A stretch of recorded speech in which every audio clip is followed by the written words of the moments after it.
This right here is supposed to be an everyman's bourbon. But will it be an every woman's bourbon too? Let's find out. This week we're looking at the Buffalo Trace Bourbon.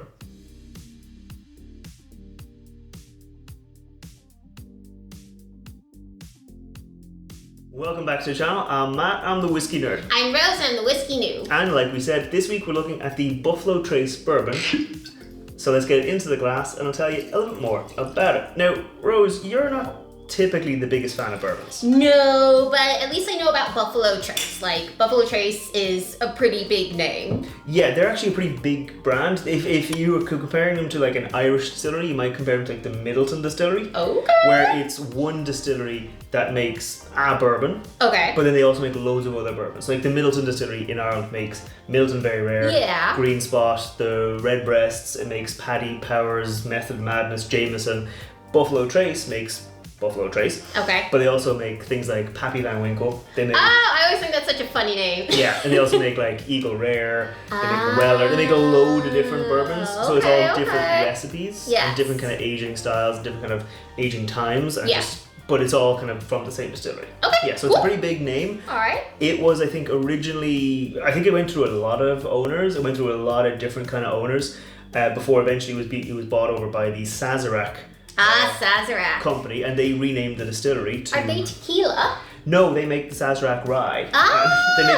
They make a couple of other things. And they might have a tequila brand. It's one of those big companies that owns a lot of things. Yeah, okay. Yeah, and they bought the distillery. They renamed it the Buffalo Trace Distillery because apparently there were lots of like buffalo walking paths, what we call traces, in the area. And then they launched this whiskey right here, this bourbon right here, the Buffalo Trace. And that was in 1999. So we're now looking at like the 25th anniversary of Buffalo Trace existing. Okay, so I'm older than Buffalo Trace. You're definitely older. Don't say definitely. Yeah, so they kind of designed this one, I think, to be like an everyman's bourbon. So like we said, it's supposed to be like one that's enjoyable by kind of anyone. Like it's got apparently a lot of complexity and notes to it, but still it's not hard to drink. It's not super high ABV. Like it's supposed to be at 45% ABV. This one here, I don't know if you can see it from over there, it actually says it's 40%. 40%. So I think that's what they do over here in Ireland. I think also over in the UK. I think because our tax on alcohol is a little bit higher than in America. Okay. So I think to keep the price competitive, they dropped the ABV down from 45 down to 40%. Is this why we get cute little bottles like this? Yes, so this right here, we will be having another video soon comparing this little baby buffalo bottle to the big one, because in Ireland you can actually get what they call the baby buffaloes. Baby buffalo. Those come in at 45% ABV. So we will have a video comparing the two, blind test comparison to see does that 5% make a difference. I suspect it might, because I know the difference between 40% and 46% is a lot. Yeah, it's a big difference. So 40 to 45 is probably going to be a difference. So we are going to do a video on that, but today we're focusing on this here, Big Buffalo. Yeah, and so this bottle right here, like we said, it's the Big Buffalo. It is a secret mash bill, so it's a bourbon, so it's at least going to be 51% corn. Corn. But the distillery doesn't really like corn. I'm from the Midwest, love corn. So the distillery doesn't actually tell people what their mash bills are. They keep them a secret, but it's at least 51% corn. People suspect it's on the higher end. Okay. So it might be up to like 70% corn. Because they suspect that the amount of rye in it is actually only about 10% to 12%. So rye gives you the spicy herbal notes. It will still be there, but it won't be super high in rye. And there'll be a little bit of like malted barley in there to get the actual fermentation process going. I just had an idea. She had an idea. With the corn. We could do a video comparing drinking this with various corn products like cornbread, corn on the cob, all sorts of corn-based products. I'll let you work on that video. I'll let you as the Midwesterner sort out the corn video.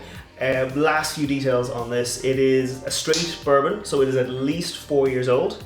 It could be up to like 8 years old. I know Eagle Rare is 10 years old, and that's, I think, like the same mash bill, the same bourbon, so it's probably not up to 10 years old, but it could be like between 4 and 8 different casks put together. It's a mystery bourbon. It's a mystery bourbon, but I think that's enough talking. Let's smell it! Let's go in for the nose on the Buffalo Trace Bourbon. Sláinte. Cheers. Oh, that smells lovely. Yeah, it is. It's fruity, it's light and sweet. Sweet. You could take a good deep sniff of this and it's smelling good for days. Yeah, again, that might be the fact that it's at 40%, so it is super approachable. It'd be nice if there was a candle made with this scent. Yeah, Buffalo Trace candle. You say that they actually, I'll see if I can put a picture of it up there. They do at the distillery. Are you serious? Sell. This was not planned. They do sell various types of candles in different sizes, and I think like it's like bourbon scented. And how have I never gotten a present? Because you haven't taken me to the distillery. Why don't you take me to the distillery? You're the American. Doesn't matter. Let's go back to the. Yeah, it is quite like light, but it's not lacking in flavor. No. Like, what are you getting?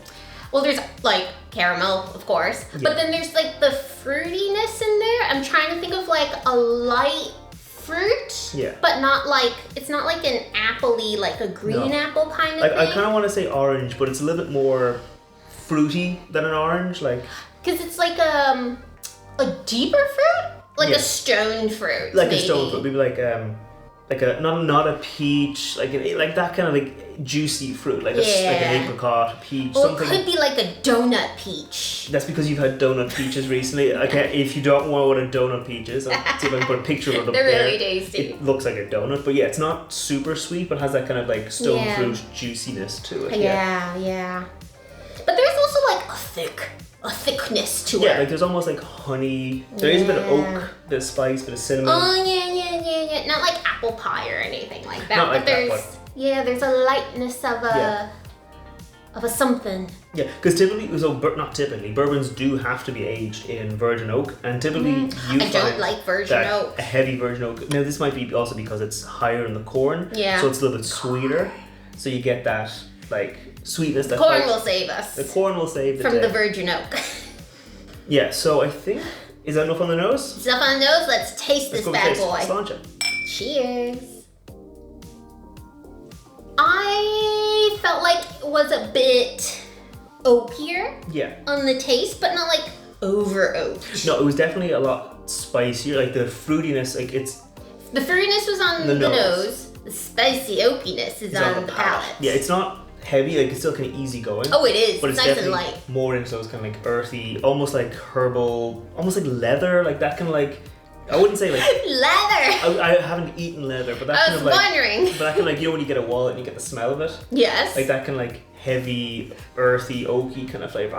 It's a legitimate tasting note. It can be legitimate. It can be a legitimate tasting note, yeah. But like it was definitely still sweet, still kind of stuff. Yeah, there's still a nice sweetness to it. I felt like you can definitely taste the oak more and the spiciness more. Yeah. But not in a too high amount of virgin oak kind of way. No, it is quite light, I'll say, on the mouthfeel, because again, it's at 40%. Do you want to go for another sip, see if there's anything else you can find? Yes. Cheers. Cheers. It's like a very easygoing girl, you know?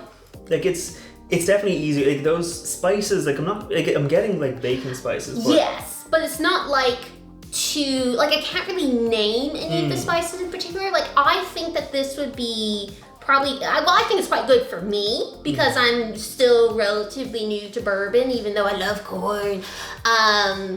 But I think I could have this on a nice hot day rather than something I would have over like winter as a warmer, you know? Yeah. Like there's I tasted it again, there's almost cinnamon, but not quite cinnamon. Almost nutmeg, not quite. That might be because it is down, like it's hard to pick out those flavors. 40%. But it is, like, we're definitely going to try it again against that 45% and see how it is. It might take a little break between just to clear the palate. Clear the palate. So we have a complete blind taste in it. But definitely some spices in there, but it's quite, again, like you said, it's easy going. It's an easy going boy. Yeah, this is not in Ireland expensive bourbon, really, like as bourbons go, like it's not super expensive. I mean, apparently in America this is hard to find, even though it's like their kind of entry level product. Really? I think there was a bit of a craze last year or so. People bottle a lot, and so it takes a while for them to ramp up supply and get more bottles out on the shelves. So come to Ireland and buy some. Come to Ireland and buy it. Like it's kind of everywhere. This was just at our local grocery stores. There's loads of bottles of it. Yeah. So I think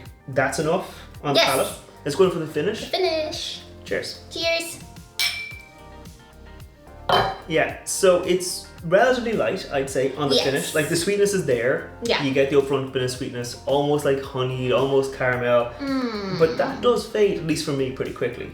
So yes, I'd say it's a light finish. It definitely fades quickly, but it's not like abrupt. It's just light going down, and I think for me, I get more of the sweetness on the finish. So it's like sweet on the nose, spicy oaky on the palate, then goes back to slightly sweet on finish with just a hint of spice. Yeah, like I'm talking now. Like a pinch. I'm breathing. There's like a little bit of that spice. The sweetness has faded pretty quickly. It's not, again, it's at 40%. Yeah. You wouldn't expect a super long finish from 40%, but it's there. It's grand. It's, again, there's nothing wrong with it. I like it. Yeah, because it is that easy going, easy drinker bourbon. Like it is easy to go. So I'd say it's not super long in the finish. I don't think there's anything special about the finish on it. Yeah, I call it smooth and light. Smooth and light. Yeah, like you said, like on a summer's day when it's kind of hot, you're just like relaxing. And I like a bourbon, but like a good summer bourbon. Yeah. Boom.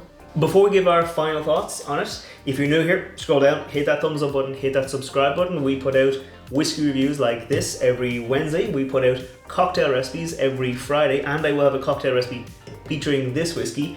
Oh, is it with the apple butter? Yes, that's the one with the apple butter. I was trying out recipes with it. Yes, there's one with an apple butter, and it's very nice. I'll be making that cocktail later on, and that video will be coming out on Friday. So if you want to see that, make sure you hit that subscribe button. And we also put out other kind of videos every now and then on Mondays, like the video we will have comparing this little baby buffalo to the big boy buffalo. But as for our final thoughts on this, what do you think? I would absolutely drink this. Yeah. It is smooth, it is easygoing and light. It gives you, there is like a little complexity in there because you get like the sweetness and then goes more to the like the oaky, spicy, and then sweetness again. So I think they did a really good job, and I think it's hard to do that at 40%, but I think that this did it well. Yeah, I mean, you've had some other bourbons I was like, at 45, and you're like, no. I think you liked the, I can't remember it off the top of my head at the moment. It has the belt on it, has a little belt.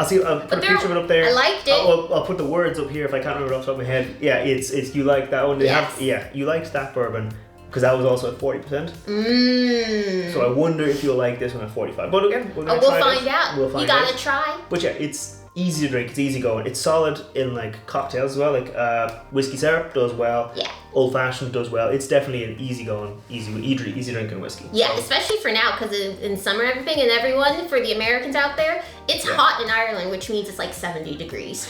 Yes. So I think we'll enjoy this some more. Yes. Maybe make a little cocktail with it. Yes. And we'll see you next time. Sláinte. Bye bye.